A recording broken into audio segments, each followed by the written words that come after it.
Nakakuha ka ng maraming views, maraming likes, maraming comments, pero bakit zero income? Ano bang klase ng content ang hindi talaga minomonetize kahit viral? Pag-usapan natin yan dahil baka ginagawa mo na ito ngayon.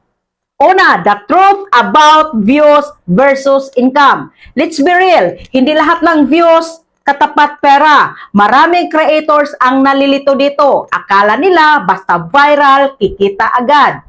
But the truth is, may rules ang platform. At kapag ang content mo ay hindi pasok sa monetization policies, kahit 1 million views pa yan, wala kang kita.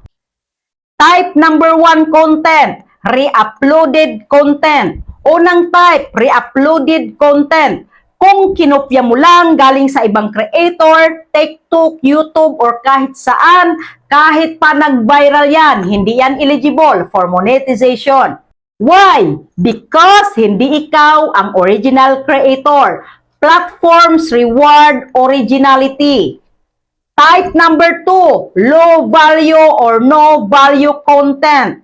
Second type, low value content. Ito yung content na walang kwenta, walang lesson, walang entertainment value.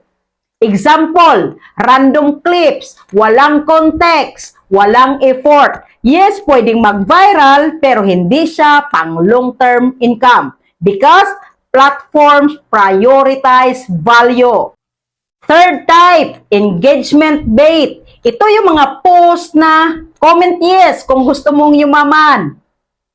Type amen para swertihin ka. Mukhang mataas ang engagement pero fake interaction siya at alam na yan ng algorithm. Ang result, limited reach, possible demonetization.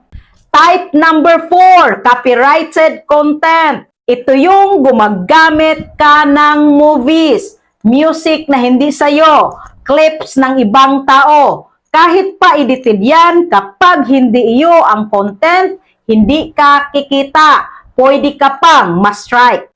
Type number 5, sensitive or violating content. Content na labag sa policies. Example, fake news, harmful content, misleading information, over-promising lalo na sa mga income or health. Kahit mataas ang views, kapag violation, walang monetization, pwede pang maban ang page mo. Hindi lahat ng viral profitable. Kung gusto mong kumita, focus on original, may value, policy compliant. Because at the end of the day, ang binabayaran ng platform ay hindi lang views, kundi quality. If you are ready to create quality content, type quality content and see you in the comment section.